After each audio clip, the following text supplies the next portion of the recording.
And the dumbest bill in America is the No Ban Act. Oh, we just discussed it.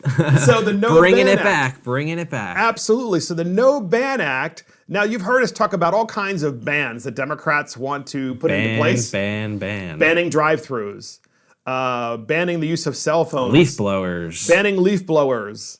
Paper bags. Banning plastic bags. Bags. And probably paper bags, too, Eventually. I'm sure, some states. Just ban. But this is a Democrat bill at the United States House of Representatives, and it's called the No Ban Act. The No Ban Act. But do you think the No Ban Act is to ban bans? Oh, no. It's not to ban bans. That would make too much sense, because then the Democrats wouldn't have any more bills to put in. This No Ban Act, actually, it's introduced by Congresswoman Judy Chu, Democrat from California. It's H.R. 2214, and it was just put on the House floor last month, and its whole purpose is to, well, let me read you the summary. She represents Los Angeles, correct? I'm not sure if she's a Democrat from California. I'm guessing it's Los Angeles or San Francisco. Certainly not from the blue areas, not from the country areas. But here's what the actual summary says. The bill imposes limitations on the president's authority to suspend or restrict aliens from entering the United States and terminate certain presidential actions implementing such restrictions. And among other things, it also deals with religious discrimination, which makes sense. But she's basically saying the president of the United States can't sign an executive order for travel bans, including for the coronavirus epidemic. And it's just incredible. And Dan Crenshaw just talked about this with Bill Maher, whereby he said that instead of dealing with funding issues for coronavirus, she put the No Ban Act on the floor. Yeah. To actually begin the debate on it. It's just, look, do I think that there were some problems with the Trump rollout of the original Middle East travel ban?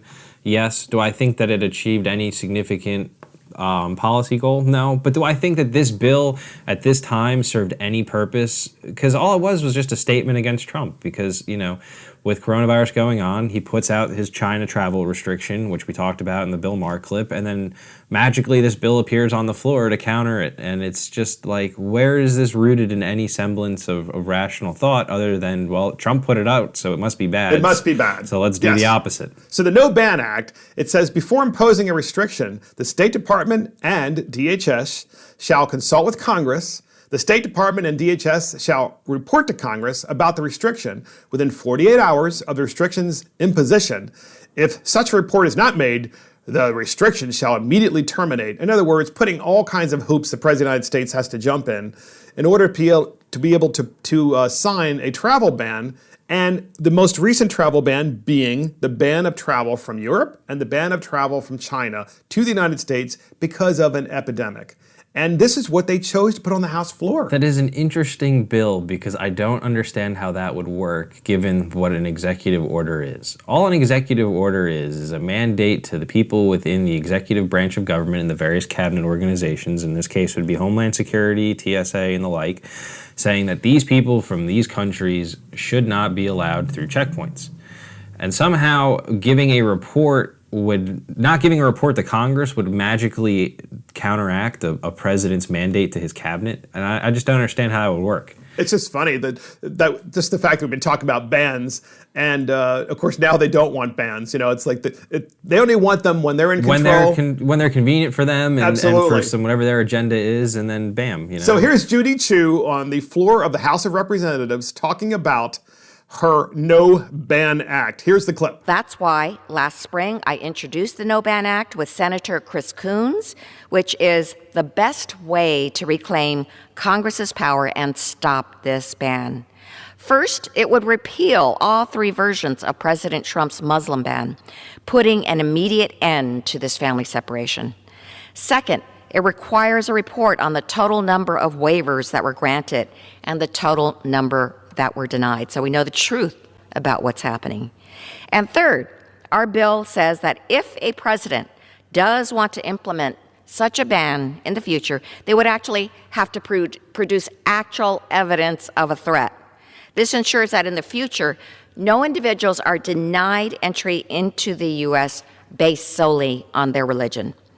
with the president confirming that he now wants to expand this ban to even more countries, now is the time to act. Yes, so she was talking about the president wants to expand this ban to more countries, meaning Europe and China, during a pandemic, and is actually speaking against this. And it's just the most unbelievable thing that this is what the Democrats would make as a priority on the House floor. It's amazing to me because, like, the last time that off the top of my head I can think of a time where Congress created such a sweeping change in authority would have probably been in the 70s with the War Powers Act, which effectively did the same thing, but when it came to waging war. And here we are, putting this bill up before the House because the president was looking out for the United States. He was doing a good thing and trying to get ahead of the coronavirus, and they're trying to punish him for it. And here we are, and we are basically in a de facto war with China. There's no question in my mind. And because we're decoupling, we're trying to move industries back. It's economic, intellectual, and basically global stature war. It's not a conventional war like we're shooting guns at each other. And we're trying to survive in the meantime because they have so much of the production capacity that we need, including not just pharmaceuticals, but the PPEs and all these other things, obviously technology and so forth, manufacturing. And this is what this lady, I'm just sorry, I just don't understand these Democrat politicians that put these bills in to basically, because they hate the president so much. I mean, do they hate him more than they love America? That's what I just don't understand.